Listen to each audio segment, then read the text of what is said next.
In this week's news, Windows 10 Mobile's 2015 flagship, Android Wear is now compatible with iOS, and Sony brings a 4K display to the Xperia Z5. All this and more on this week's episode of Bandwidth Blog On Air. Welcome to episode 8. Welcome to Bandwidth Blog On Air, the weekly podcast of bandwidthblog.com. Bryan, with the launch of Windows 10 Mobile imminent and around the corner, we've actually heard a lot of news surrounding both Microsoft and Windows. Can you tell us more? Well, this week we've had a slew of news surrounding Windows 10 Mobile and Windows Phone. And the news is coming from three different directions, mainly that we're going to have two new Windows Phone flagships by the end of the year in the form of the Lumia 950 and 950 XL. Those are the two rumored top-end flagships. There's also a rumor from a recent leak that we might have an even more premium Surface phone to sort of supplant the Windows 10 flagship device that Microsoft doesn't have at the moment. And finally, we've seen a leak from a preview build of Windows 10 Mobile that points to some interesting new features. Most prominently, we're going to see USB tethering and Ethernet tethering, meaning that we can run Windows Phone devices as Wi-Fi and Internet hotspots as well as information hotspots to Windows 10 PCs. So these leaked images of upcoming Lumia devices, what do you think they look like? Do you think they look appealing? And do they look like Lumia devices of old, or has Microsoft completely changed the formula? Well, the two Lumia devices which have been leaked are the 950 and the 950 XL. What I can tell you about how they look from the images that have been leaked is it's pretty much standard Windows Phone fare. There's not a big variation from previous Windows Phone models. It's sort of the same slatish feel, this time with far more rounded corners. And the biggest change that's coming to this range, as far as I can tell you and far as I can see, is actually the front end. That is the Windows 10 Mobile front screen. What I can tell you is that both devices are running under code names. The 950 and 950 XL's code names are Talkman and Cityman respectively. The Cityman is going to be the more premium end version of the phone, and oddly enough, it doesn't seem like the physical form of the phone is going to differ that much between the base 950 and the 950 XL model. Both look like they're going to be pretty similar. I can't tell you anything about the camera yet between either model, and I think that's where we can expect a major difference to come in. I'd expect that the Cityman would have probably the more high-performing camera of the two, but until we get more information, I can't really say at the moment. But like I say, all things considered, it looks like standard Windows Phone fare. There's not a big difference between the previous models that Microsoft have seen fit to release, and that says something interesting because they're not changing up the physical aspect of their Windows Phone line when they are definitely making huge changes internally to the software. Now, we know Microsoft built Windows 10 as the all-encompassing operating system spanning across all of the form factors. So what features did we see in the leaks over the last week concerning Windows 10 Mobile? Well, the two major features I can tell you about that have been leaked is firstly, it looks like Windows Phone is now going to be able to act as a Wi-Fi hotspot through Ethernet emulation. Basically what this means is that, like as in plugging a laptop or a computer into an Ethernet port, you're going to be able to run a new Windows Phone into a PC through a USB cable, which will then be able to act as a network interface. Network options in Windows have always been a bit messy, and I don't think that Windows 10 has really actually done that much to fix it.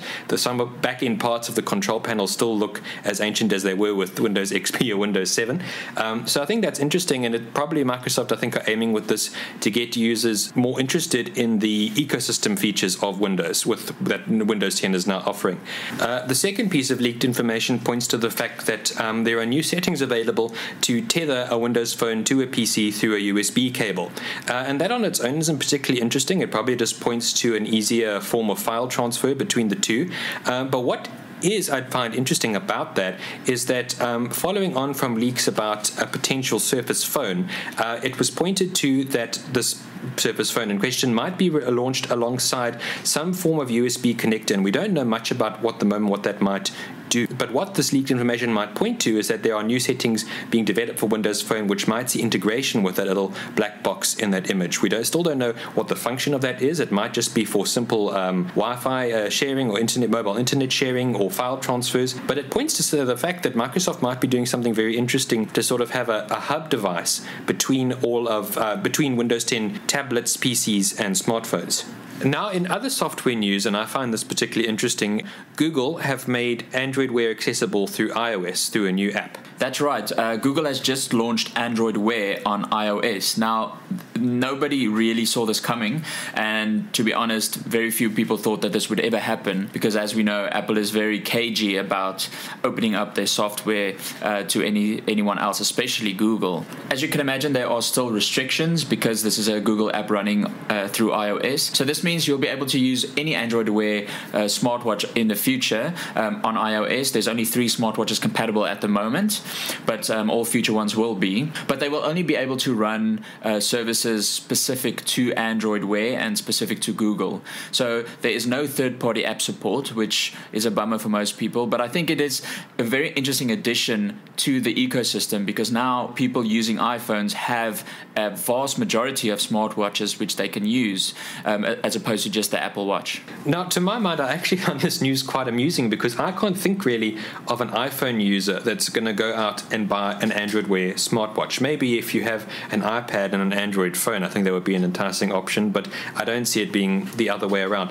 Now, I want to ask, do you think it was really worthwhile for Google to bring Android Wear over to iOS? Because as far as I can see, and as far as we both know, all you're going to be able to do is use the stock Google apps and some core Android Wear services with it. So only if you're a hardcore Google user, if you use Gmail, Maps, Google Contacts, which is in preview, that's exciting news for you, but generally you're not going to be able to use your favorite apps on the iPhone with an Android Wear smartwatch. That's a good point, and many people are asking these questions, but I think essentially there are 2 target groups that Google have released Android Wear on iOS for.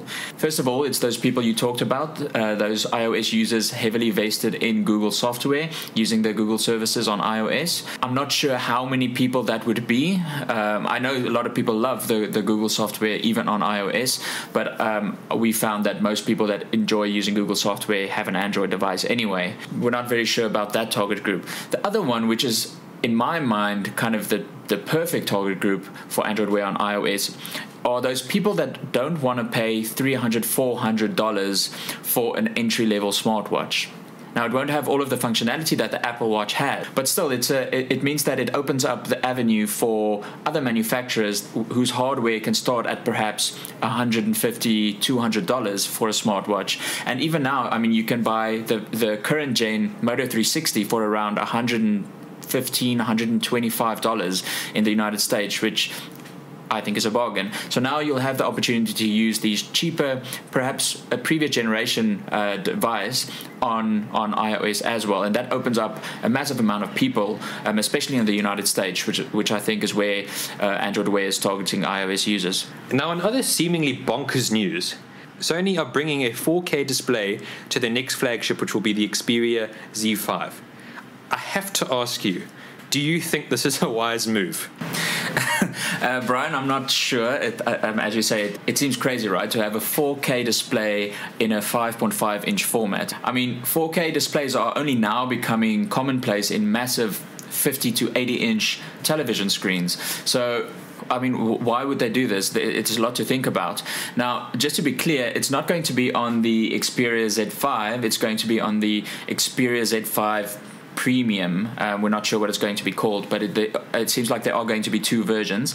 So the Z5 is going to be the standard 5.2-inch form factor that we saw with the Z3 and Z4, and it'll still have a 1080p display. So now we jump from a 5.2-inch 1080p to a 5.5-inch 4K display. Have Sony gone crazy? I think so. But I think, in essence, it's going to be a technical exercise. I don't think a lot of people are going to actually be able to buy this device. It might launch in limited territories. But just thinking about that high resolution in a smartphone, I mean, what is it going to do to the battery life? What is it going to do to processing power? I mean, we saw how some devices struggled using the Snapdragon 805 with a 2K display or a Quad HD display. So it does raise some questions. Review Spotlight. where we discuss our thoughts on the latest review devices to reach our hands. For this week's review spotlight, we're taking a look at possibly, well, it's not old, but maybe a slightly elder device in the form of the Galaxy S6, which we've got right in front of us. And Theunis, you've been using it now for a little while. What are your thoughts on it now that we've seen Samsung sort of top-end players in terms of the Note 5 and the Galaxy S6 Edge Plus be released? Well, yes. A couple of months ago, just after release, we did review the Galaxy S6 Edge alongside with the Galaxy S6. But I thought that we should take a look at it again because it is one of those phones that people are always interested in. And of course, there's been some software updates over the last couple of months. Now, I have been using the device after the software updates for a while again, and it actually does change the experience a little bit. Now, the biggest improvement is actually, I'm happy to say, battery life. With the previous version of Android that was running on the S6 and the S6 Edge, the battery life was horrible. I could never get through even 3/4 of a day. I had to carry a plug with me to work, otherwise my phone would die before I get home.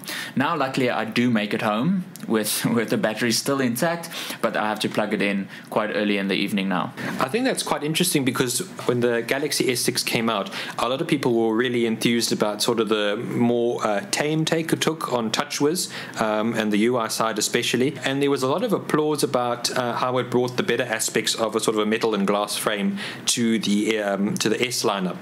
But what people consistently complained about, to me at least, was the terrible battery life, which you've just spoken about. And I'm curious to know if this is really Samsung sort of paying a little bit of attention to that and wanting to fix it, nip it in the bud as soon as possible, in terms of comparison to what the Note 5 and the Galaxy S6 Edge are going to offer. What we also know about this most recent update to Android is, in terms of the Galaxy S6, is that it's going to bring some improvements to the camera. Have you found any big difference? Well, I wouldn't say it is a big difference, but they tweaked the software just a little bit in terms of the innards, not really what you see on the app or on the camera's interface. What I can say is that previously when I reviewed this device, it was a great camera. I mean, it was one of the best cameras you could buy on a smartphone at that time. And now, having played around with it again, I have to say, I think this is the best camera on any smartphone at the moment, which is saying a lot. I mean, the iPhone's cameras are brilliant. LG's G4 has a great camera as well. So Samsung have really noticed what their users want, and a great camera experience is one of those core things. So now, do you think that these small improvements now more adequately stack up the S6 to the likes of the Note 5 and the S6 Edge? Because a lot of us were quite disappointed in the sense that the Note 5 is at the end of the day really just a bigger S6. Obviously, the S6 Edge Plus is a bigger S6 Edge. And I'd be interested to know if what your thoughts are on this S6 now that we've seen these flagships be released, because there was a lot of excitement when the S6 came out, but I think now it's almost been slightly forgotten, and it's very easy to get confused sort of between Samsung's top lineup, because both regular size S6 and S6 Edge might now be cannibalized by the likes of the Note 5 and the S6 Edge Plus. Do you think with these improvements that the S6 can now adequately stand up on its own? Do you think it's going to be able to cast its own silhouette in the market space, or do you think it's kind of going to fall into obscurity between all these 4 different flagship models that Samsung have decided to come out with? What Samsung has actually done, or at least this is my opinion, is basically made phones for different people now. Whereas previously the S6 was the flagship and the Note 5 was the ultra niche, like geeks ultimate smartphone. They've changed that formula up a bit, where now we've just got 2 different sizes of smartphones. So the S6 Edge and the S6 Edge Plus are exactly the same device. That Plus is just a little bit larger. The S6 and the Galaxy Note 5 are almost exactly the same device, with the Note just having the stylus. Now, when I say they're almost exactly the same, they are actually almost exactly the same, because their internals are exactly the same for the first time in the history of the Note lineup. Usually the Note lineup brought new hardware, pushed the envelope, showed us what the S6, showed us what the Galaxy S might be in the following year. So usually hardware flowed over from the Note to the S line and not the other way around. That's why I think Samsung has consolidated their phones into 2 groupings, one that's large, phablet sized, and the other one being a smaller, more usable phone for the everyday folk. So now having this S6 sort of in hindsight, which I think at the time when these phones were released, you never ever have the benefit of, will the S6, do you think, until the end of this year be able to hold up from the pressure that's coming from the likes of LG and even Apple's upcoming iPhone, which is expected to be debuted in just over a week's time? Do you think the S6 is going to be able to withstand the test of time this year? Or do you think that crown is going to be passed on to one of another smartphone out at the moment, or maybe one of other Samsung's flagship models? I actually think that it will, much more so than the Galaxy S5 did last year. S5 still sold in its millions, but by Samsung standards, it was quite a disappointment. All indications are that the S6 is selling much better, and I definitely think that's down to the more premium design, which is what people want. Now, whether it will be still selling as well by the end of the year, I'm not very sure, because we know in South Africa the Galaxy Note 5 and S6 Edge Plus are coming out in November. Whether people want that extra screen real estate and the Note stylus, whether they actually use it in this country, I'm not exactly sure.